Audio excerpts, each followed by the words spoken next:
What is up, everybody, and welcome to the Real Talks podcast. My name is Mike Singletary.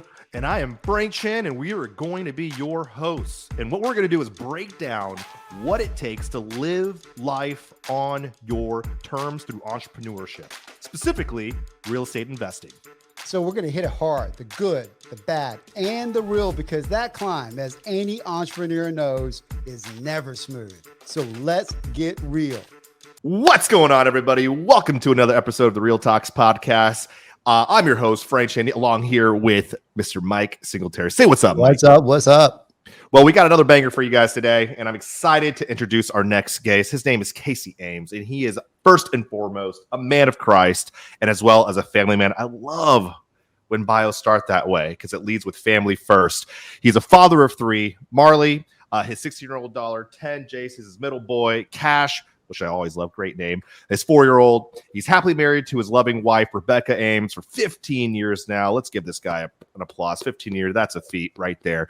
And altogether, this family brings them a tremendous amount of joy.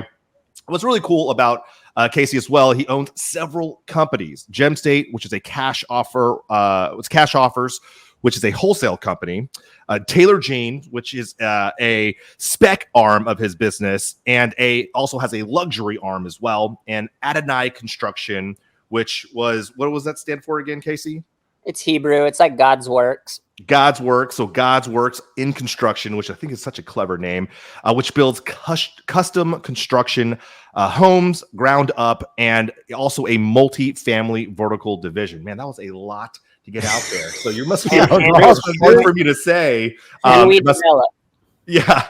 And among a couple of more companies in the development space. He also runs a coaching program called We Develop. And out of everything, that is where his passion lies, watching his students reach high levels of success. And he also tries to be a steward and to be consistently and constantly moving things forward and towards doing more and more of that. Welcome to the show, Casey. I bet you're just absolutely busy. So thanks for cutting out the time today, brother. Yeah, my pleasure. Thanks. That was quite the introduction. I think we're done for the day. We got it all. All right. That's it, guys. Leave your comments below. 5 stars, thumbs up. So we got a lot to dive in. I want to go into each of these businesses, but more importantly, the man behind each of these businesses, and kind of let's dive into that, man. I know like a lot of the times we'll dive in, let's tell your story. We only focus on the good, but where did you all begin, and kind of what was the pivotal point in your life where you're kind of like, hey, let's go on this entrepreneurial journey, let's make some money, and let's own all of this on our own. Yeah. So once again, thanks for the introduction.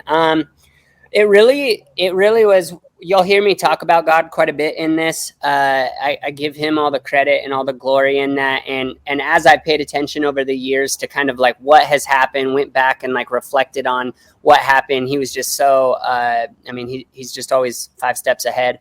So I had a tumultuous upbringing. Let's just call it that and leave it there. Essentially in my 20s, I had 2 people that passed away that were very close to me. They were my brothers, and they were, that's all I knew. Right. So when that happened, I was stranded. I was afraid. I didn't know how to really get out my pain. And I kind of just went down which was just a vicious path. It took several years. And during the process, my parents were kind of grieving in their own way and going through their whole thing too. They moved out to Phoenix, Arizona. And back when Tom Kroll had just started Wholesaling Inc., they ended up actually bumping into Tom Kroll at like some meetup or something. And they had just got ripped off like $200K. They were trying to do a flip. And it was basically a long con that this lady had been playing. And so essentially they would throw like 15K in a reno and they get X percentage of profit, right? And then they throw in 30K on a bigger one and so on and so forth. Well, it had climbed to where they would throw in like a couple $100,000, which was their savings at the time. They were in the insurance industry, so not wealthy by any means, doing well, but not wealthy by any means. So they threw like 200K in and got ripped off. Well, anyway, Tom, everybody knows Tom, and he's just got the biggest heart out of anyone, and he wanted to help them. And so altruistically helped them, and part of that was introducing them to Brent Daniels. And so before Brent had even opened up TTP, my parents were actually like his second wholesaling student ever. Oh, right. I was living in the Idaho market, and I was living in Idaho, and I was working serving tables at the time. And my mom kind of called and was just like, "Hey, I think you'd be really good at this thing that we're doing. It's called wholesaling. You love to talk to people." And so I started calling into the Phoenix market. There's a whole podcast that could be shared, that time period, how important that time period was for me spiritually, growth wise. My wife and I were dating at the time, but my wife and I, had worked through a lot of stuff together, and we were really in this like reforming what our new life would be. And so there was a lot of, I want to say, risk involved, because I was kind of going on this mission, but I think I did it the way that it was supposed to happen, which is essentially I worked those two jobs while learning how to wholesale and calling into that market until I got my first big wholesale deal. I had been practicing tithing and some of the other things spiritually that I was learning about, and I just knew that it was time. So inevitably what happened was Brent's systems, he opened up TTP, right? And there was like 5 million cold callers in Phoenix, and the market was pretty competitive. And so I'm like calling in all these people. Well, in the background, I'm doing the things that they had suggested, that Brent had suggested. So I'm going to like REI meetups. I'm going to places like that. And I was saying that I was working in the Arizona market. And I realized very quickly that there was no dominant wholesale figure in the Boise market. And I had faith, and I had gotten a couple deals in Phoenix. And it was time. God took away the fear and just said, go, it's time to go. And because of the hardship that I had went through, I was laser focused, laser focused and ambitious, and I was on a mission. And so at a certain point, I called my parents and I just said, hey, look, I think it's open season up in Boise, and I'm going to open my own wholesale company up here. And so I opened up Gem State Cash Offer. Within a year, we were doing over 100 wholesales annually at like an average of like $17K per wholesale. And to the point where my business trumped their business dramatically. And they were also helping me here, but was still working theirs. And so we made a family decision that we were going to move them here, and we moved them here. And the rest of the story is it evolves from there. But essentially, that was my first start. That was how we started. Dude, that's awesome, man. I love the way that you led with God first. I'm a believer as well, brother. You know what I'm saying? And truthfully, the older I get, the more I lean into it. I don't know if it sounds like a natural thing for most people, but it's just because you have that point of reference where there's a couple of things you should have took a left, but took a right, and it just guides you in the right direction. But what a great story, man. My biggest thing, because for the people that don't know you now, you build like magnificent homes. We were just looking at it like online at Zillow, and we're going to share it as well too.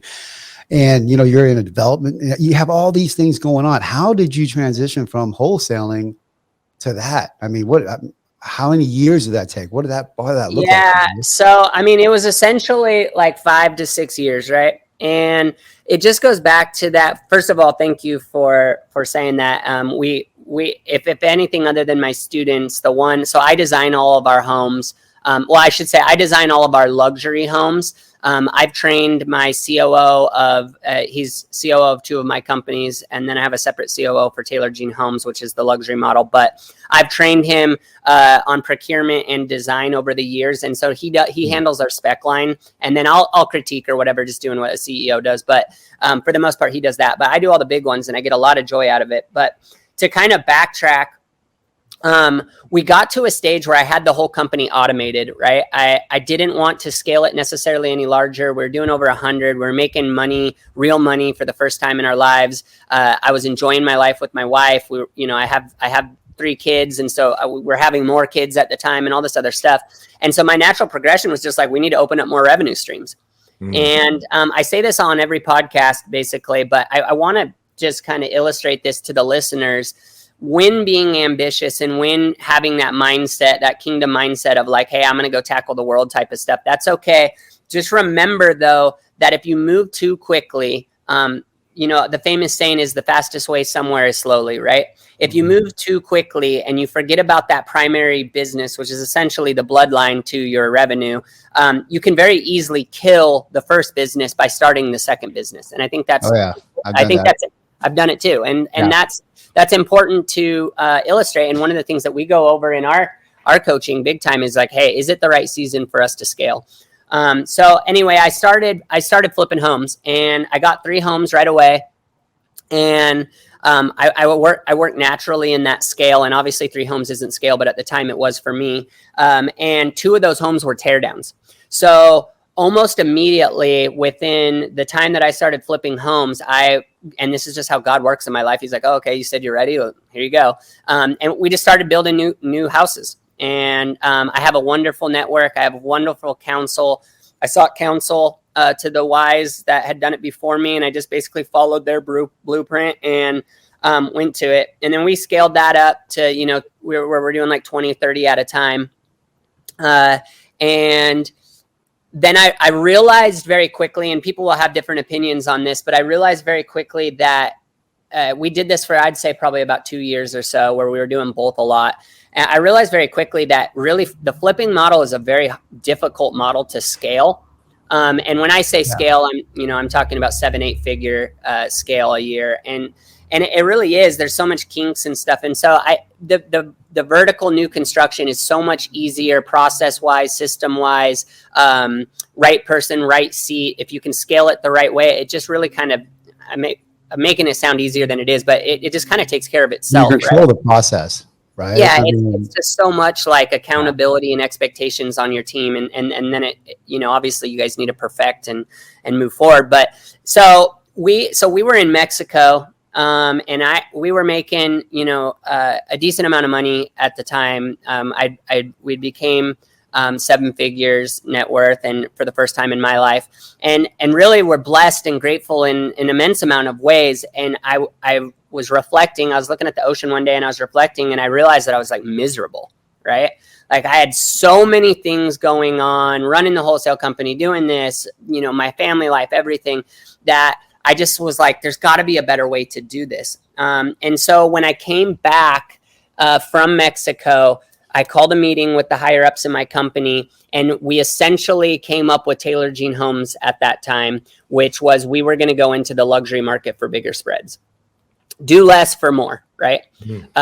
And so we did that, and with great success. And that's kind of where God showed me that I had some more gifts that I didn't know that I had, which designing is one of them. I seem to be able to put together a pretty good house, and the market consistently says that. And so it allowed me to thrive, right? Which I think is beautiful. Like Mike, one of the things with you that you always do, same with like any of these guys that you talk to, when you're doing something that you love, God just like opens the doors and the windows, right? Like if you're right-hearted, you're giving, you're putting him first, you're really trying to build people's lives and wealth at the same time. Like God just opens those windows and doors for you. And mine was the luxury market. That was where I got to kind of shine. I was always good at systems, processes. I could do the flips. I could get better deals than most people. I could do all that stuff, but it really didn't blossom until we hit the luxury market. And then I realized that the luxury market in my area, and maybe this is just my competitive nature,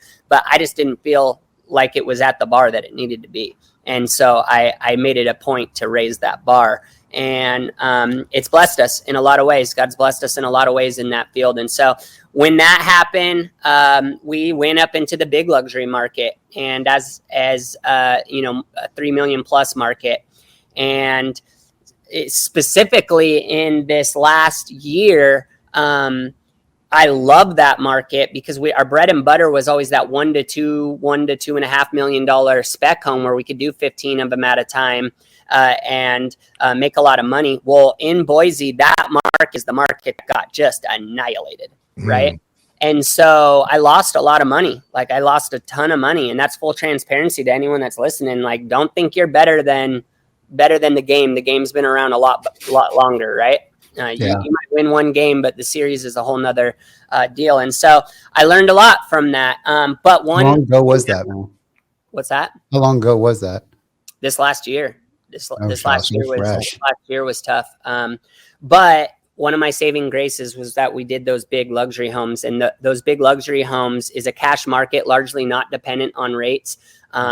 And it's a cash market. And so we did really well in those. And then I obviously didn't get into this much, but we have a big multifamily arm also. And so the luxury arm and the multifamily arm really made sure that we were okay.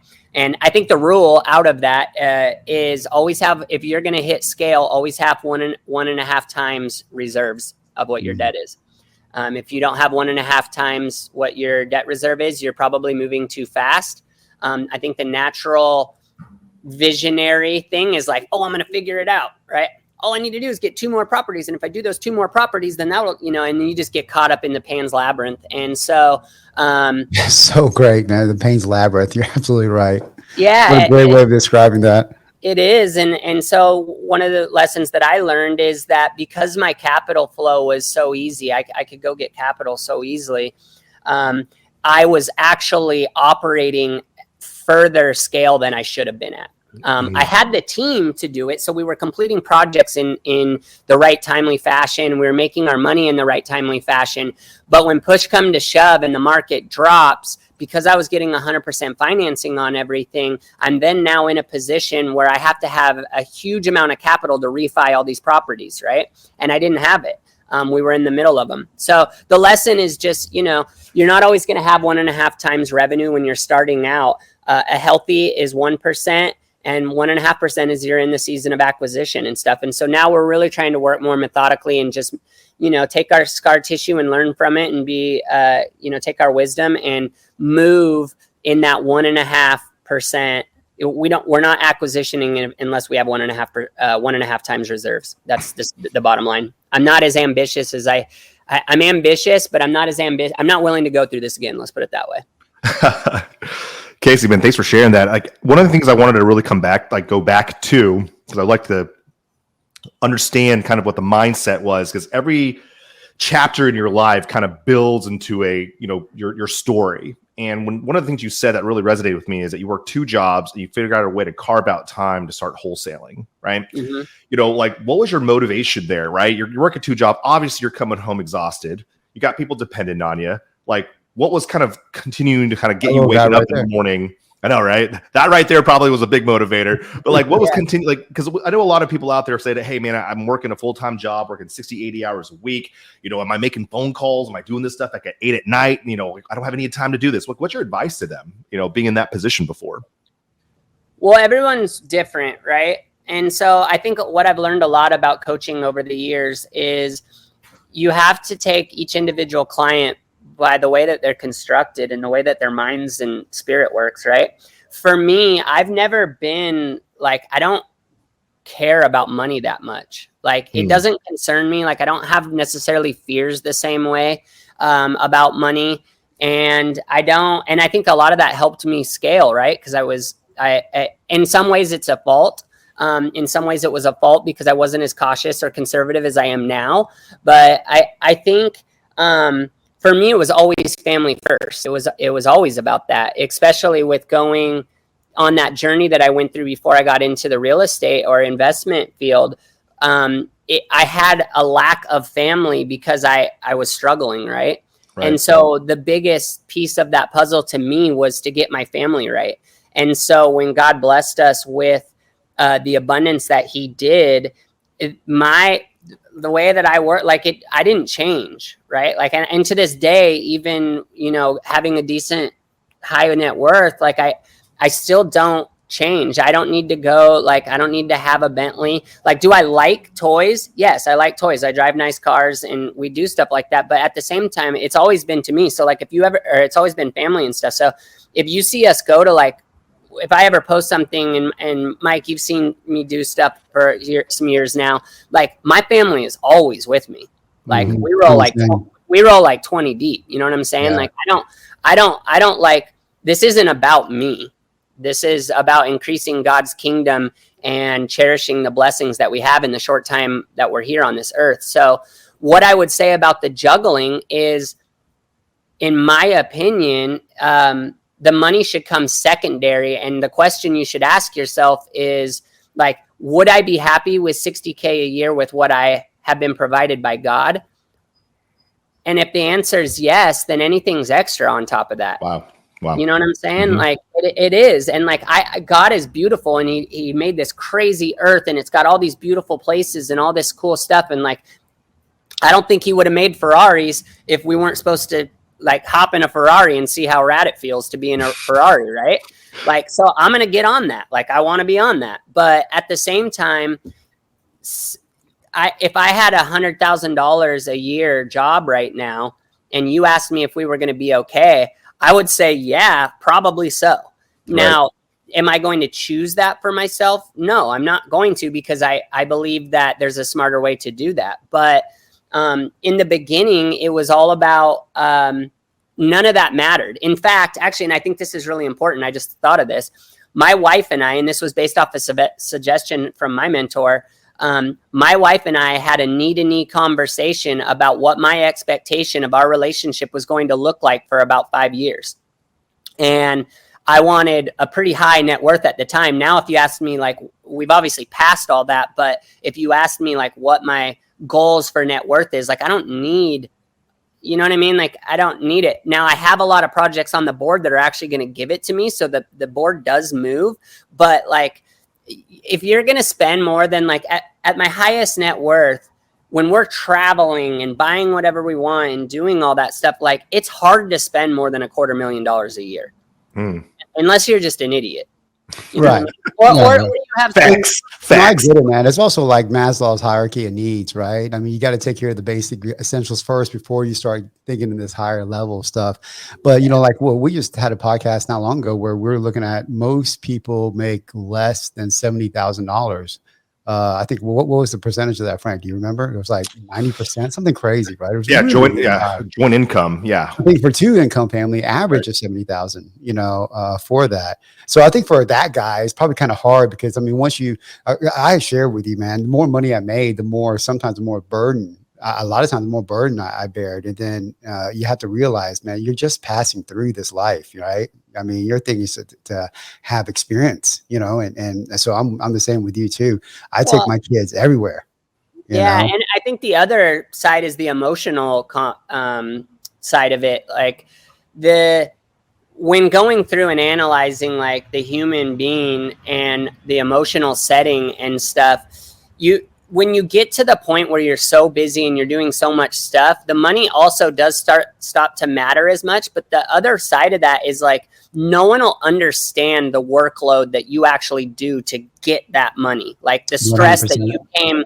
that you've came used to, like the way that I wake up, the way that I sleep, how many things I handle all at once, all the stuff that's going on in my brain. Like, I can't expect my wife to understand what that looks like. I just have to show up on my side and follow her expectations, right? Like, her expectation is that we have an old saying, it's like, when you're home, take the hat off at the door, right? Like, leave all the business stuff. So like, my wife is a stay-at-home mother now. She used to work, right? She got a degree and was in the nursing field and used to work, and we're blessed, and she doesn't have to do that anymore. And I don't want her, and one thing that she's evolved into is worrying about money, right? So I don't want her to have to always worry about like the things that I'm doing to accumulate the money. I just want the money in the bank account so she doesn't have to worry. That's the most important thing for me. So two things, and I want to get back because I want to answer your question. 2 things. One, when you're in that 30 to 40K a year, how bad do you want it? Like, that's it. Like, how bad do you want it? If you want it, then go out and get it. God says, like, you can have anything that you want. You ask and you shall receive. To anyone listening, you're more than capable to go out and generate a lot of income if you choose. It's going to come down to discipline. It's going to come down to constant growth and development. It's going to come down to being open-minded. And in my opinion, it's going to come down to having a connection with God and serving him at the same time as serving yourself. In fact, serving him first and then serving yourself, and really bless the kingdom. So how bad do you want it? With me, I had went through so much. I wanted it so bad. Like, I knew I could do it. Like, I don't know if you remember, I've said this a couple of times, but it's funny in my family. But I don't know if you remember when Conor McGregor first came out. But Conor McGregor used to walk around and do the Yeah. arm thing. And he'd be The like, Billy stretch. and he'd be like, I see it, I believe it, and it happens. And I used to walk around when I just got the wholesale company started, like we hadn't even really made that great of money yet. I used to walk around as like a joke and do that and be like, I see it, I believe it, and it happens. And I looked at my goals, and at the time it was 5 million net worth in 3 years. And I looked at my goals, and I was bound and determined to do that, to the point where my wife, actually, it was uncomfortable for her. And she would have conversations with me like, dude, you can't talk like that around like our parents and stuff, because I had come from this environment that was unhealthy, right? So me saying like in 3 years, I'm going to be worth over $5 million, it sounded just like crazy talk to people, right? But I believed it and I made it happen. And so it really comes down to like, how bad do you want it? I wanted it so bad. There was nothing that was going to get in my way to stop me. That was it. I don't mean to interrupt, but what was the balance like during that phase for you? Was it all work? We had the conversation with my wife and I, right? And I said, you're going to have to give me five years to get back to that. I would say it was progressive. So like in the first year or two, I was working like 17 hours a day. I would wake up at 5 a.m. and I would go until 10:30, 11 at night, either creating processes, systems, cold calling, looking at our list, studying, reading, never split the difference, doing whatever I could do to prepare myself with the tools that I needed. At a certain point, I'd probably say around that 1 to 2 year mark, I was able to not push as hard. And in fact, it would have probably been unhealthy to push as hard. And then I took a season of opening the revenue stream, the flip/build thing. And there was a work period, right? For, I would say 6 months to a year, I was heavily involved. But one thing always remained the same, is that my wife and my children came first, and my friends that I was also bringing up at the same time came first, and my health came first, and God came first. And like, there was a package that got first priority, and then the work came. So I had to ask permission, essentially, from my family and friends. I had to ask permission to give me the space to follow through with the dreams that I knew was possible. And I just said, trust me. And when they gave me the permission, it was important for me to follow my word, right? And so I did everything under my power to do that. So yeah, was I tired working 2 jobs and learning cold calling scripts and having to figure out how to skip trace stuff and where do you pull data and all that? Yeah, it was really tiring. But was it worth it? Yeah, it was. It was really worth it. Looking back on it now, you know what I'm saying? And so like I had a buddy. I would say this is about 3 years ago, and this happened like 3 or 4 times within a week. And so I called it out on Facebook, which I was different back then than I am now. But I called it out on Facebook. But like, people would be like, I'd buy a nice car or we'd go on a vacation or something, and people would always be like, oh, it must be nice. It must be nice to get like a brand new set of couches or a big TV or whatever you're getting. And I got so mad because I was like, yeah, it is nice to get those things, but you didn't work 17 hours straight for 3 years to get those. And you're not doing what I'm doing now to get those. So it goes back to that, like, how bad do you want it? You know what I mean? And honestly, like at my age right now, I'll be 39 in a couple weeks. Tom and I, Kroll, have had a lot of conversations. Like, it's hard to find the motivation that I had in my mid-20s to go out and tackle the world. Like, I'm good with a couple million a year. You know what I mean? Like, well, I mean, Tom said it best, right? Hustle's a season, right? It is. It's not a lie. It's just a season. You'll get burned out. But I love the fact that you ask permission. Like, there's no way you get around the work. I mean, that's just how it is, right? But the fact that you ask permission from everybody that was important to you and going, hey, listen, this is what it's going to take. And obviously you fulfilled it. Yeah. And that's respect, right? I love my wife so much that I wanted to give her and my family the best life that I could possibly imagine. And they deserved that in my eyes. I would say before myself, like I always thought of like when I would think like I had never been out of the country ever when I first started my wholesale company. And one of my goals was like to hit like 5 countries or go on 5 vacations or something like that. When I would think about that and I was envisioning myself doing that, it was always like, she's going to love it. The kids are going to love it. right? Like it didn't, for me, it wasn't like that. And so, or I shouldn't say it wasn't like that, but for me, I wasn't thinking about myself. I wanted to give everyone around me a life that they never imagined. That's the best way to say it. And I was dedicated to doing that. And to this day, now I want to do that for my students that come to me and maybe only have 100,000 net worth, or, you know, some of them have came to me with $1 million net worth, and I want to give them 5 million net worth, you know? And so you just got to pour out, you know what I'm saying? The cup runneth over. So, one of the things I thought that was really cool that you're mentioning is, you know, a lot of people who are getting started or even who have reached that level of 7-figure success is finding that next level of accountability. And a lot of times they're like, oh, I'm going to join a coaching group, or I'm going to join a Facebook community and they're going to hold me accountable. But what's really cool that you did here is that you created your own accountability within your own network, right? Give me this permission, which is your first level of accountability. If they give it to you, you have to give it back. So you don't want to let your family down. I think that's the biggest thing that people are scared of. And when I talk to couples who are doing things, you know, behind the other person's back, buying coaching programs without asking the significant other, I think, you know, the success rate of them, you know, I don't know the statistic here, but what I've seen is that it goes down much more, because when they don't succeed at first, they have so much pressure to bring that back, saying like, I did spend this money and I didn't succeed, versus if I didn't get it there at first, with your permission, there's a support system there, right? Yeah. And I fail constantly, and I have failed, and I've learned the most from my failures. Right. And the permission piece, the other thing with the accountability and stuff is like, you're right. You're 100% right. Like, when starting a coaching program, the first thing that you have to learn is you're not responsible for that person. You can only give them instruction, and it's not information, it's instruction. So you say, hey, I suggest you do this. Here's what I would do. Here's what I have learned by failing and succeeding on doing this. And you can only give them that. The work ethic and the things that they do on their own are going to be the base of their success, right? Right. As far as accountability, like, get in where you fit in, right? There's like the old sayings. There's the old sayings with like the top 5 friends will be your net worth, or whatever the saying is, right? Right. Like, my friend circle has dramatically changed. Like, as we're talking right now, Jason Lewis just texted me.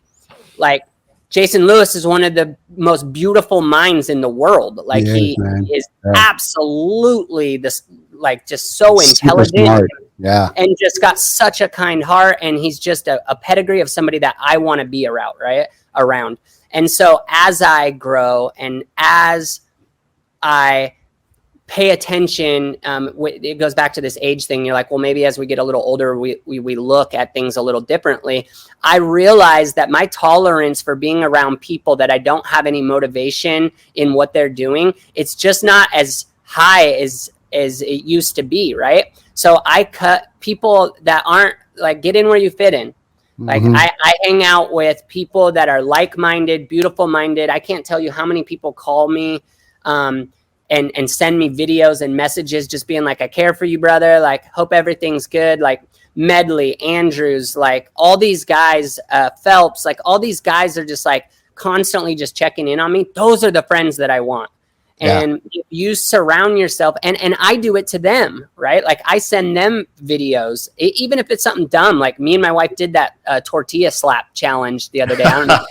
No, I love that. Yeah, I loved it. It's hilarious. Hilarious. But we did that, and I like sent it to a couple of those guys that live in other states. You know what I mean? And I was like, okay, let's see yours.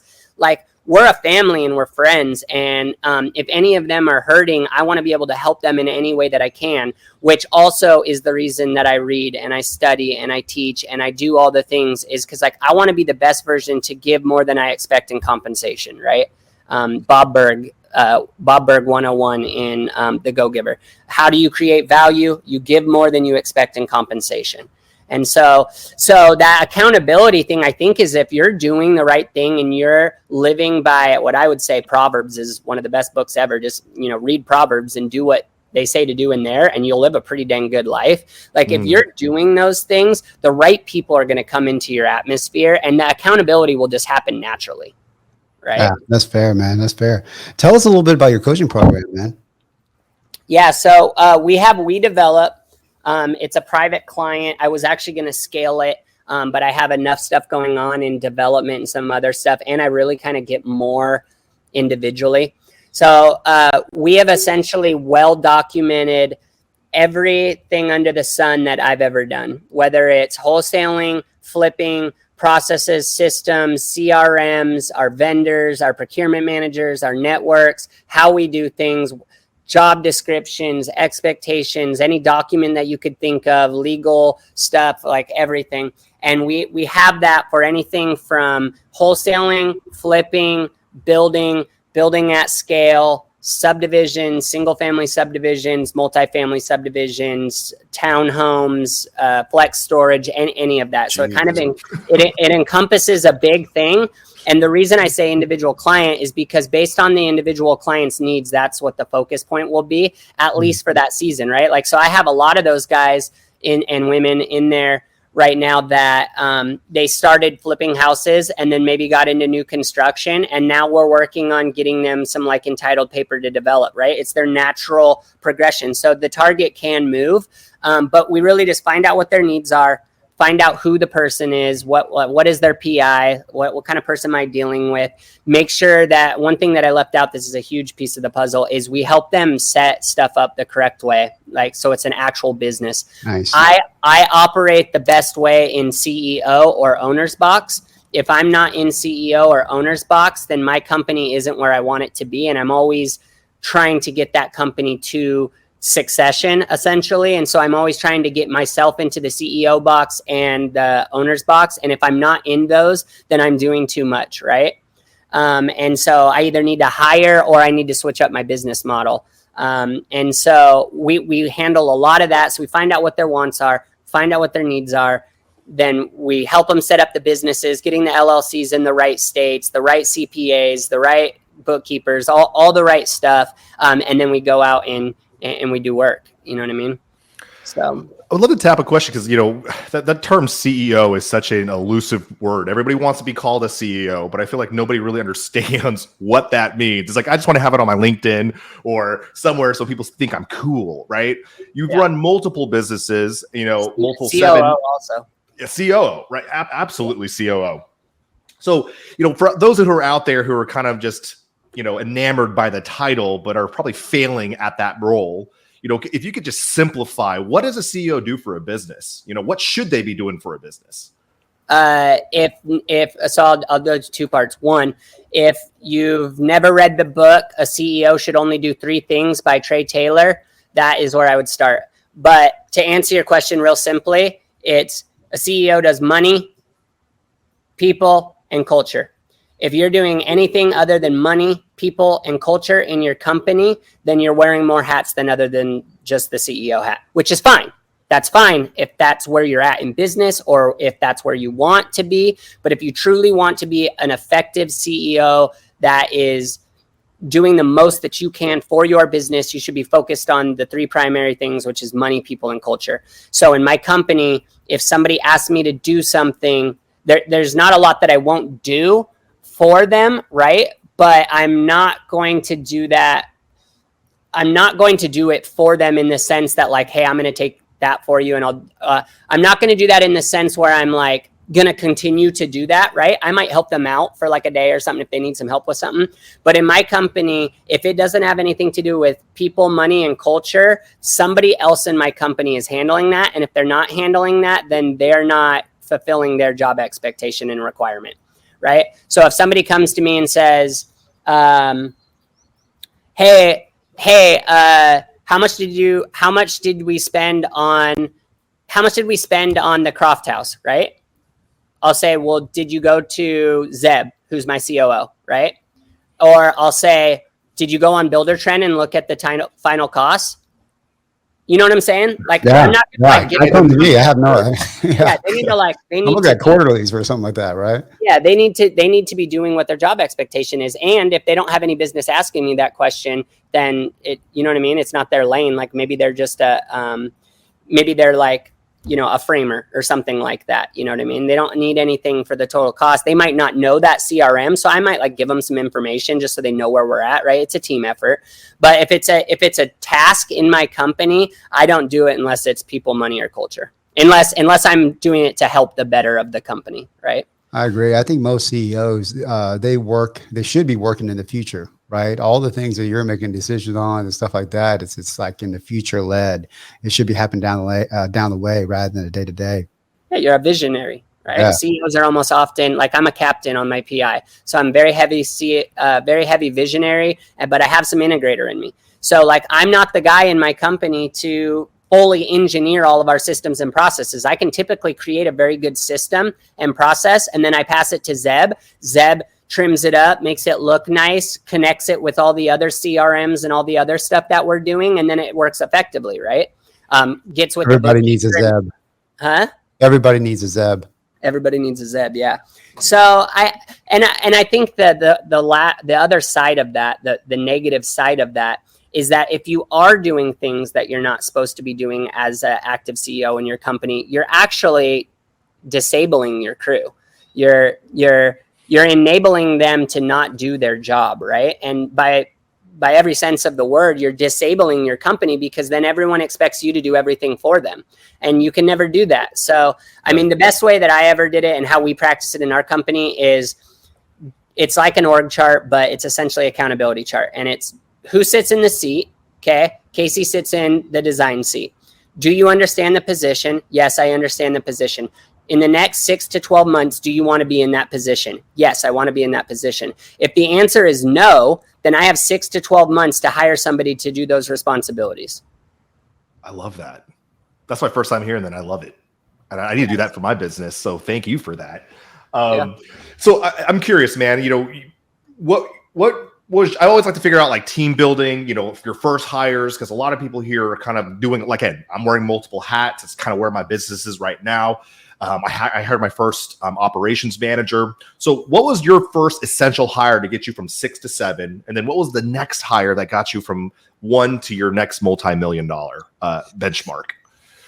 I hired, well, essentially, I never understood. I do now, and I actually think it's a really effective model, but I always thought the team model was better for construction, managing your own team, dictating your own speed, dictating your own costs, and not paying a premium for somebody else to do the work, right? When you have the ability to do it yourself.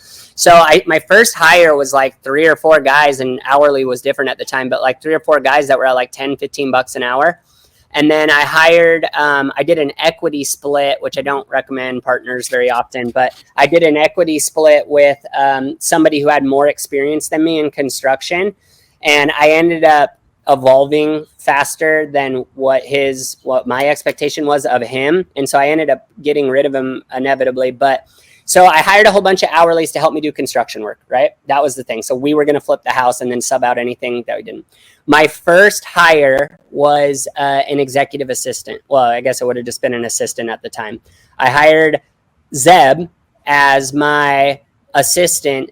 And within about 3 weeks of riding around with the dude, Zeb was already working on my construction crew.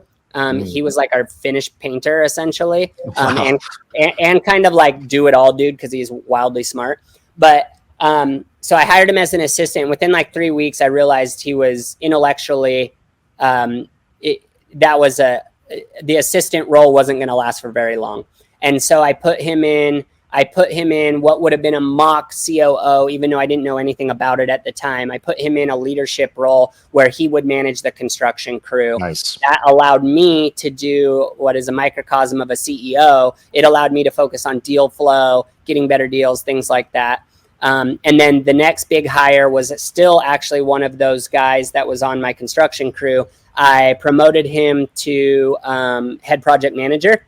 And so then he answered to Zeb, and Zeb could actually step away from the on-site stuff and help with the bigger picture. And then it kind of trickled on. But like a lot of my dudes have been with me since the beginning.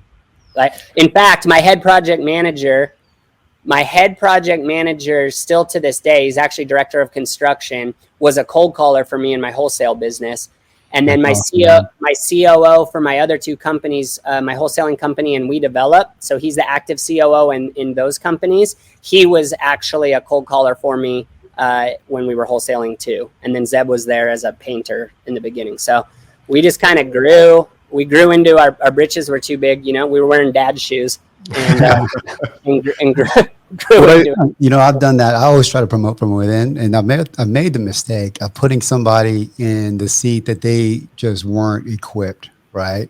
Like you're like, hey, I think you're smart. I think you're, you know, let's talk about Zeb. You know, hey, you're smart. You obviously you shouldn't be in this role. You should be higher up. And then I would put them in this place, and they just couldn't execute because it was really my fault. It's always your fault when you put somebody in a spot that they can't execute. Right? Did you ever experience anything like that? How'd you get through it? Oh, 100%. There's a lot of negative, seemingly negative attachments that come with the way that I do things. So like when I'm coaching people, I don't necessarily recommend doing it the way that I did it. But remember in the beginning, I said family first. So part of my goal and part of my stuff was not just about me. I wanted to raise the net worth and well-being and livelihood of the people that were around me. And I wanted them to have the wildest and best life that they possibly could. What comes with that is your friends are your employees, which you got to draw a line in the sand. And nowadays I have no problem drawing that line in the sand and they expect it from me. But in the beginning it was hard because like take this dude that you went golfing with on Friday and on Monday you got to ream him because he misappropriated a whole bunch of budgets. And then on Tuesday they're having dinner at your house. Like you got like, you know what I'm saying? Like it's a different type of dynamic. I'm able to do it because everybody that is around me knows I'm coming from a loving place. And I just want us to be the best that we possibly can be. So they understand the framework in it. But like going back to your point, I would say about 2 years ago, we started doing everything with predictive index. So any hire that we made was predictive index based. And that has allowed us a lot of freedom to put the right people in the right seats. And we've grown exponentially since then. And the other side of that I would say is that you have to be okay with taking somebody out of that unhealthy situation and putting them in a healthier situation, even though they might not see it at the time, right? Yeah. So a great example of that is we had one of my buddies that was actually a childhood buddy, had been doing construction in Oregon. I moved him up here and I made him a project manager in my company. He's not the greatest at on-site project management. And so that was an error on my part. He can do all the work in the house, but leadership wise, he's just not the best. He's not going to do your lists and all the requirements and have the leads print them out and put them up the way that he is. And then also be able to follow the budget and the scope of work. And it's just not his jam. So I actually removed him from on-site to he's now our head estimator.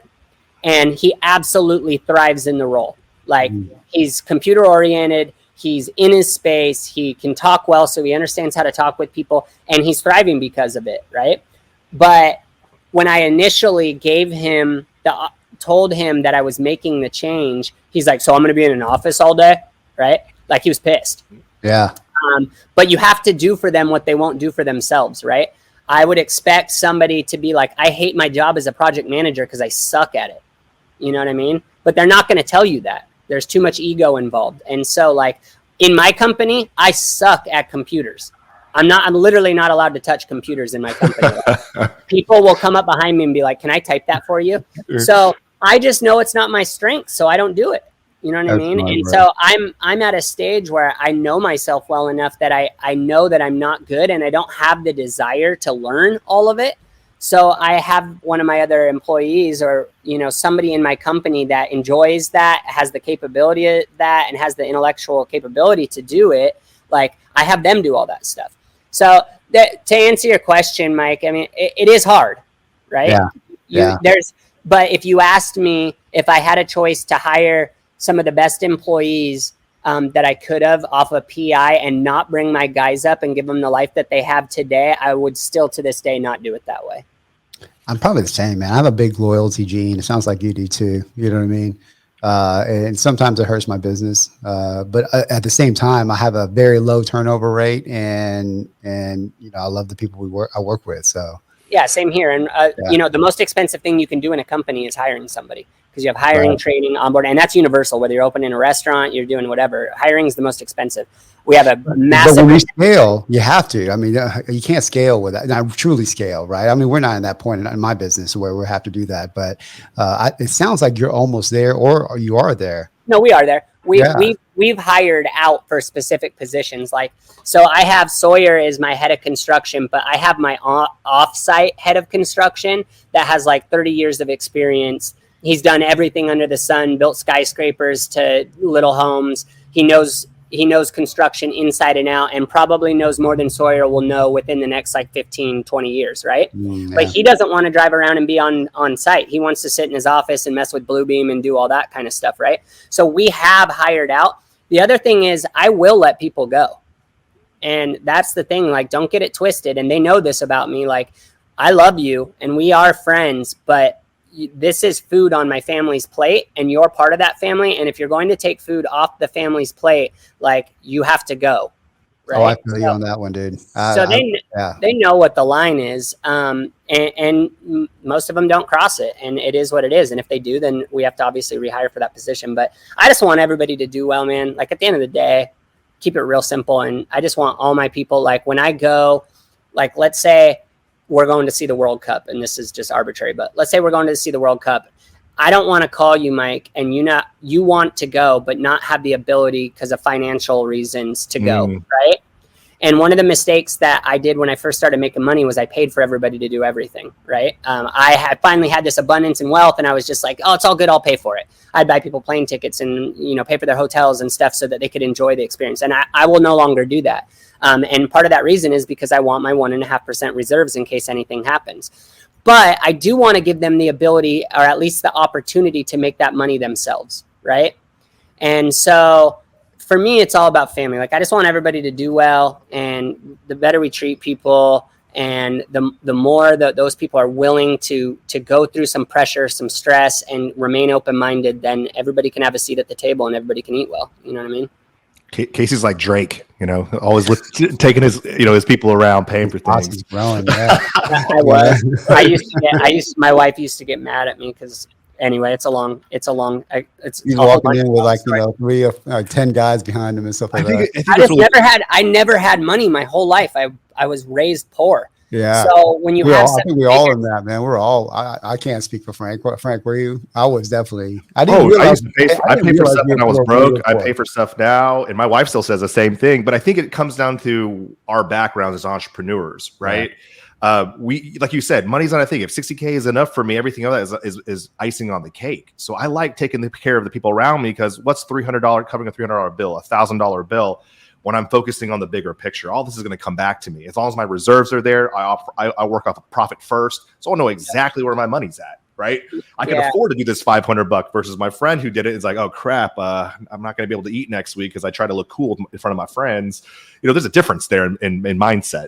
Yeah. And like, once again, give more than you expect in compensation. So I'm not saying I don't pay for any things anymore, but like, if I want to go to a nice restaurant, and I want some of my friends there that want to go to the restaurant but don't have the ability to eat at the same table, like, I'm going to pay for them to eat at the table. Where I think I made a mistake is when it wasn't just dinner, right? And I was the first time I had a lot of money, and we'd go overseas and I'd pay for them all, and I'd pay for everything while we were there. And you go back and look at those numbers and they add up to hundreds and hundreds of thousands of dollars. Those hundreds and hundreds of thousands of dollars could have came in handy last year when stuff got hairy, right? So It's just about getting your scar tissue, learning. Nobody's perfect. That's a big thing. Like, I can't be too critical with myself, but I also need to learn from my mistakes. So what part of being a good steward is handling the money well, right? So I try to handle the money well, but I also want to give a lot too. Like, whenever you're like dating a lady or you do that, what do they call it? The emotional, whatever it is. Where is your wife right behind you? Casey keeps looking over his shoulder. Like the love language. Like, the love language, the 5 love languages. Yeah, so like mine is like it's giving gifts. Okay. And my wife's the opposite. In fact, she doesn't even care if she get gifts. She wants like affection, right? Touch or quality time.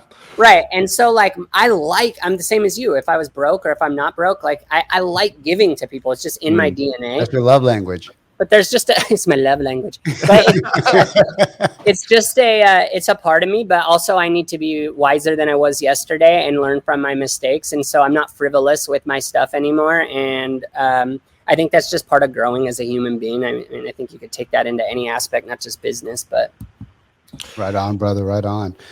You got something to say? Go ahead. I just, yeah, this is just something for our audience to listen to this. And I've noticed a common theme. I'm very big on pattern recognition, and most successful entrepreneurs that I know who hire from within or things like that is every time I talk to anybody trying to break into this business, doesn't matter where your income level is, they're always trying to look for the shortcut or the skipping steps, right? And what's cool about your team is they all started from the boiler room, ground up. They learned the business. It doesn't matter what role they were in, but they eventually got evolved into a managerial or a C-suite role because they knew your business, right? Including yourself, right? Making phone calls, and perfecting your processes, where you now have all of these SOPs, these checklists, everything ready to go for your coaching program. Until this day, people have been in the education space for 10 years, have never documented that stuff. And it continues to blow my mind. These are clients of mine. I'm like, hey, what have you? No, we're just starting now. It's like, why? Right? I think it's just really, go ahead. I was just gonna say, document everything. Yeah.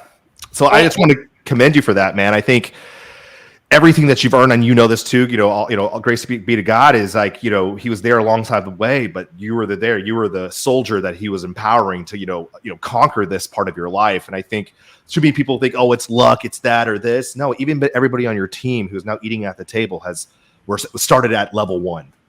Right. Yeah. So if you're listening to this now, guys, and you're like, oh, I want to, skip some steps. It's like, I don't think that's sustainable.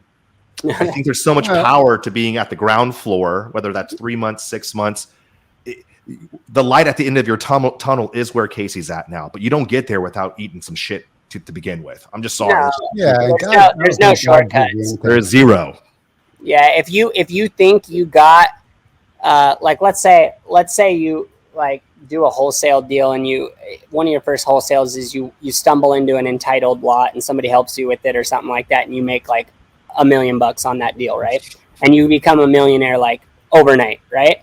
That can happen, and I've seen it happen, and it does happen. But God at some point in your life will teach you how to make that $1 million the hard way, right? What it actually means to make $1 million and how much money $1 million actually is. There's no shortcuts. It comes around. And if you do take shortcuts, I said it earlier in the thing, like the fastest way somewhere is slowly. The beauty in the documentation of all the job descriptions and job expectations is that not only is every system well documented within your company and every process, but every job expectation and every job description is documented. And so if something does happen to one of your major players in your company, you have the ability to go train that and everything. It's not a scramble to try to figure out how are we going to fit this role, right? And in fact, what I do in my company is I usually have 1 to 2 people who can do almost everything in the company. So like Jackson, my procurement manager, who's also COO of 2 of my other companies, he does the design and he does the procurement, but he also works with our bookkeeper, with my COO of Taylor Jean Homes, and understands Builder Trend, which is the CRM we use for construction. And he understands the construction process, and his expectation is to be at every construction meeting that we have once a week. And so he can, if you have to lean an employee, by definition, essentially is like, okay, let's say you have 20 employees, you got to go down to 10, but the responsibilities need to be spread out throughout, right? He can go sit in a couple other roles and be effective until we either get another person or find out that we don't need another person. He can do both roles, and maybe we give him a little bump on his salary, or maybe he gets a bonus, or whatever the case is, right? But so we try to cross train a lot also. Yeah. Love that, man. Love that, dude. I know we're going a bit. I could probably be on here for another hour because we haven't even got into the construction side of things. But I definitely think we got to have Casey back. Let us know in the comments. There's a lot. If that's something that would be important to you. If you're curious about how to get into luxury modeling, spec homes, I think there's an arm development. Development, right? I think that's like the natural progression for most people who've been in real estate for a while. There's just a lot of question marks there. So we'd love to have you back. But before we do that, where can people find more information about you? Is there a book that you've written? Is there, social media? Where can people find learn more about Casey? Yeah, I haven't written the book yet. I've got pages of the book written and stuff, but it's going to be more of a life story thing. But Facebook, I'm horrible at technology. So Facebook, Instagram is Taylor Jean Holmes. So it's at Taylor Jean Holmes, TaylorJene Holmes. So you can get a hold of me on Messenger, or you can get a hold of me on Instagram. Also, if you want to reach out, I would just reach out to Mike or whoever if you have their contact, and I'm happy to give out my cell phone number. If it permits to the right group or whatever the case is. But typically, Instagram and Messenger is like the quick snapshot to get me. Okay. How about your coaching program as well? Same thing. Okay. You can also email Casey. Actually, you can email Jackson, which is JAS. I don't know. We'll get the link, man. Don't even worry about it. We'll put that stuff in the description below. Jackson at we-develop.com. And you can get in touch with me. But what I would say is if you want to get into the coaching program, just message me. I typically check my messages. I have people looking after my emails and stuff, but my messages, I typically check myself. And then we'll schedule a 30-minute consultation call and learn a little bit about whoever the person is and see if we're a good fit. And if not, maybe I can recommend somebody that would be a better fit. So right on, brother. Hey, Thanks. appreciate you, Casey. That was awesome, man. This was an awesome episode. Thank you guys. Show this guy some love. Thank you guys so much for listening and staying tuned to the end. You guys are the reason why we're here and creating this amazing value for you guys. I love it. I got so much out of today. Thank you so much for your time, Casey. Best of luck, man. God bless. Yeah, God bless. We'll definitely have you guys back on, man. Cheers. Yep. I know. Have a good day. All right. Bye, y'all. Bye. Tuning in. I hope you received value from this episode. If so, please share this podcast with your friends so we can help more people just like you. Also, hook up with us on Facebook, IG, and YouTube at Real Talks. That's REIL Talks. So until next time, keep it cool and keep it real.